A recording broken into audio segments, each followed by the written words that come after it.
Good evening. As protests in Wisconsin's capital continued for a 19th straight day, the Republican Governor Scott Walker and Republican state senators ramped up pressure on the state's 14 Senate Democrats who are still refusing to come back and vote on the governor's so-called budget repair bill. Today, the Republicans in the state Senate unanimously adopted a resolution that will fine senators $100 each time they miss a session day without a valid excuse. The missing senators will also have to repay the state for the costs of seeking to compel them to show up for work. Governor Walker is earning his paycheck these days almost entirely by holding repetitive news conferences. There may have been some skeptics out there that thought the budget repair bill was somehow a bluff, that somehow we weren't serious about this, that somehow the consequences maybe were overblown. I think people recognize loud and clear, after we presented our biennial budget plan yesterday to the members of the state legislature, that the only way for us to avoid massive layoffs and major changes in services we see at the local level in our governments and our schools is to ensure we give them the tools. And the only way to do that is for those 14 state senators to come back home. A new NBC Wall Street Journal poll finds only 33% of Americans think eliminating collective bargaining rights for public employees is acceptable. 62% find that idea unacceptable.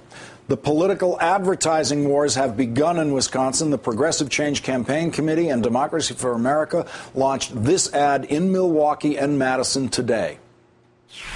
I'm just a secretary, and this bill that Walker's proposing is going to cost me over $3,000 a year, not to mention more down the road when we lose our collective bargaining rights. I believe that the issues that are being discussed here in Madison are not unique to Madison or the state of Wisconsin. These are national issues. Money is being taken away from workers and the tax breaks given to major corporations. This is Republican class warfare, an attack on the middle class.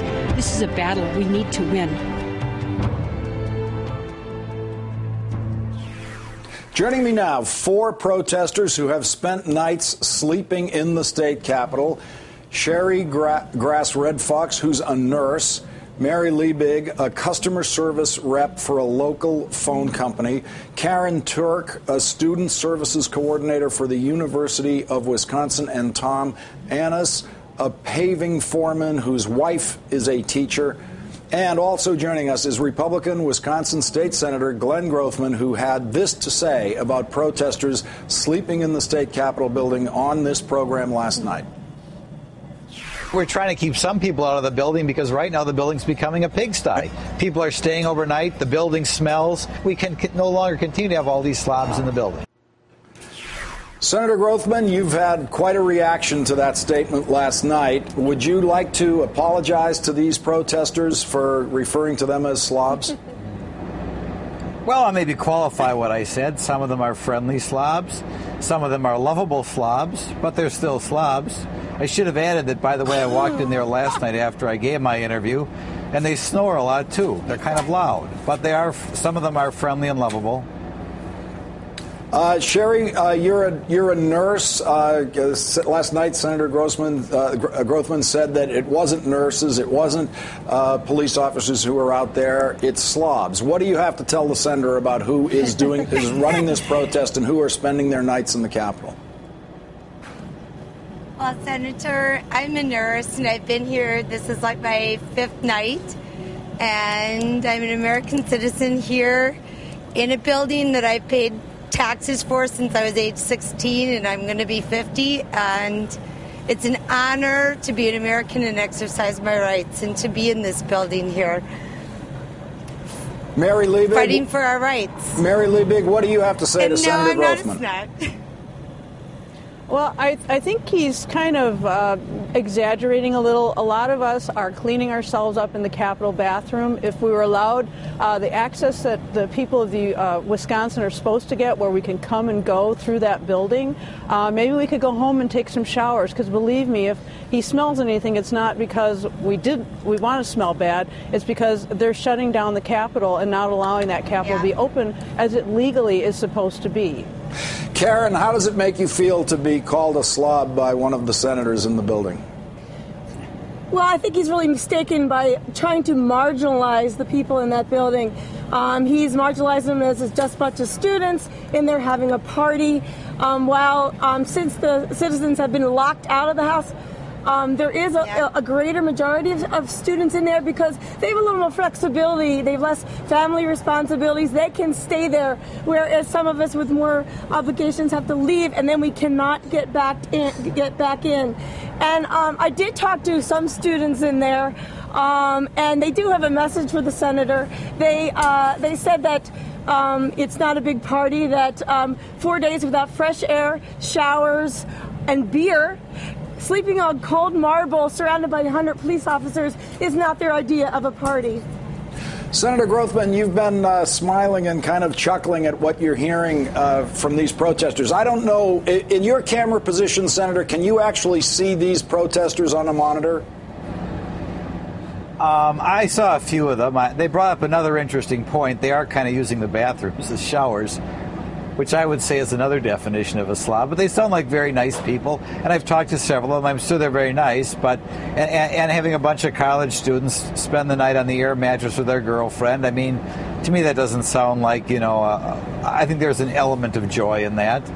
Well, Senator, the reason I asked if you could see them is because America is looking at these protesters right now, these four, on the same television screen as you, and there is nothing about them that would in any way fit the word that you used to describe them. What has made you do that? What has made you choose that way of describing these people who very clearly don't fit the description that you seem to want to throw at all of these protesters? Well, you got to instead of taking a picture of them tonight at 7 o'clock, you got to take a picture of them at 6:30 in the morning when they're in their sleeping bag or on their air mattress, or see what they look like when they're showering in the bathrooms. At 7 o'clock in the morning, I'm sure they're very nice people. I was actually at 7 in the morning going around collecting trash with a crew of other students. Yeah. Senator, my brother and I, we came in with nothing, and we slept on that cold, hard floor, and to exercise our rights and our beliefs.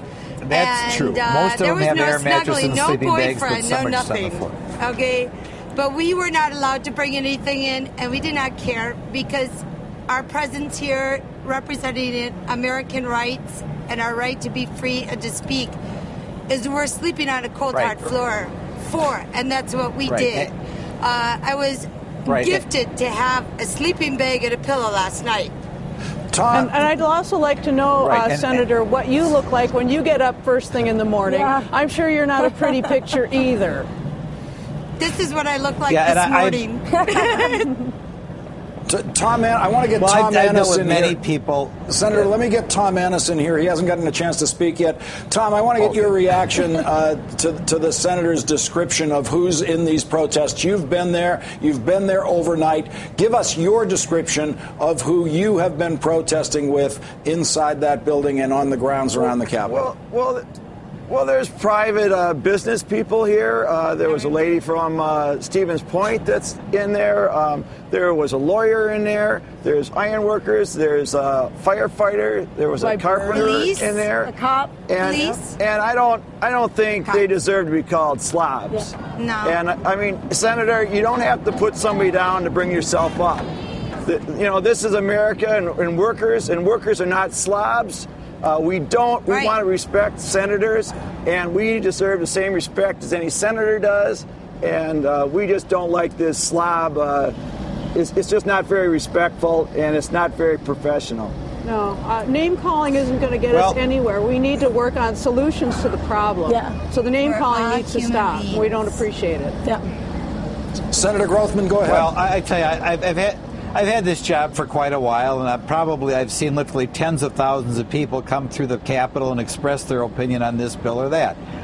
Everybody else has managed to express their opinion without staying overnight in a Capitol that's supposed to be closed, without posting obnoxious signs on the halls, without pounding drums mindlessly. So I like these people. They're wonderful people. I like all people, and probably there's not another legislator who talks to many of these people as me. But I will tell you, the vast majority are either students, unemployed people, teaching assistants, but other people just kind of having a fun party in there. You're trying to help by lowering taxes. I've talked to enough.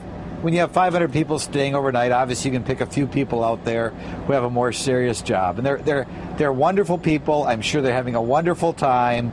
But most people, everybody else, is able to tell me how to vote on a bill without staying overnight and pounding on a drum. Senator Grothman, I wanted you had a run-in with the protesters last night when you were trying to get into the state building. Let's take a look at that now.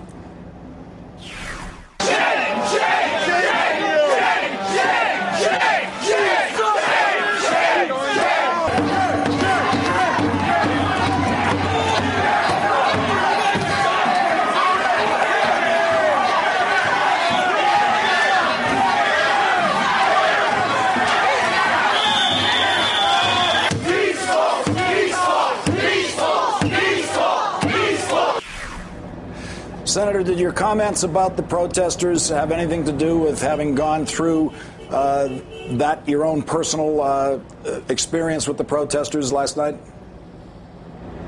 Well, I think that little video took place an hour before I called them slobs. Might not have been a coincidence there. I mean, obviously, again, I have been on the winning side of vote. I've been on the losing side of votes. I've seen a lot of people on very emotional issues.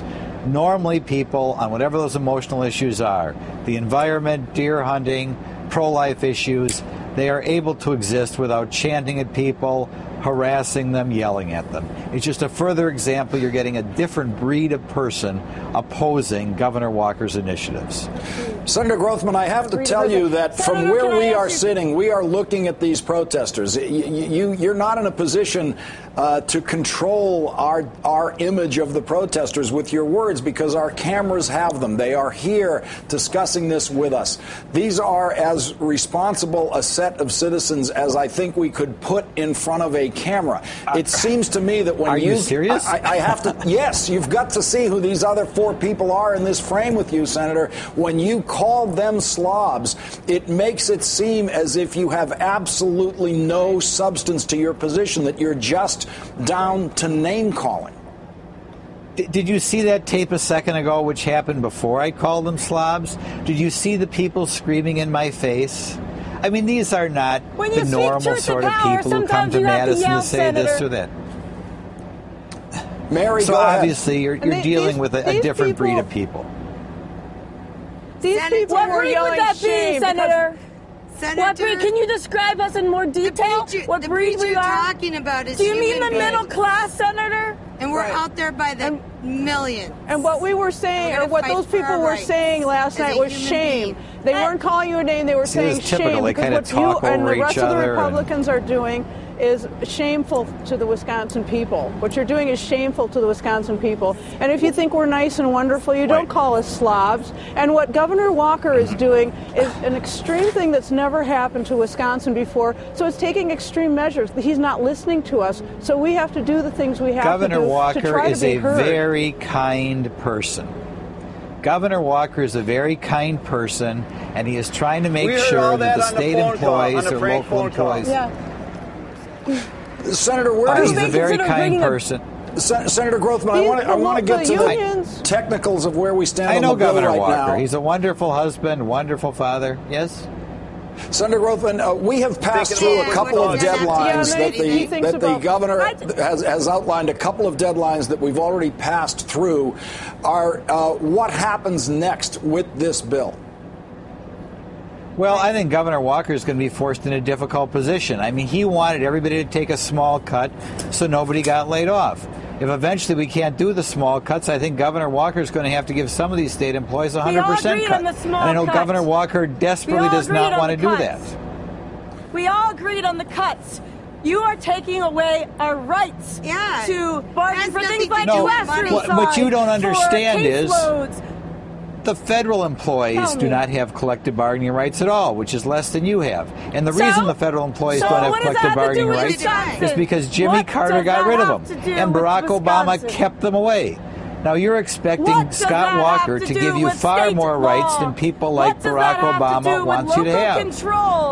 What does that have to do with our rights here in Wisconsin? And Senator, I have we one are question for local you. control, and that we want local one mayors or school administrators to assign people to the jobs they want. We are all for local control. So we are for local control, and we are for having people keep their jobs. How is cutting school funding and restricting local municipalities from increasing taxes to fund them schools when you're giving them the squeeze? How is that local control?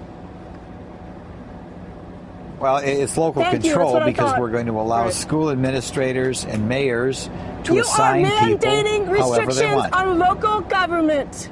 You are mandating restrictions on local government. And I have one question for you. When are you going to start doing your job? We have Democratic senators doing the people's business from Illinois because they are listening to us. You are locking your doors. You are not returning phone calls. You are not representing your own constituents. Poll after poll is showing that this state is not with you, and you are not doing your job.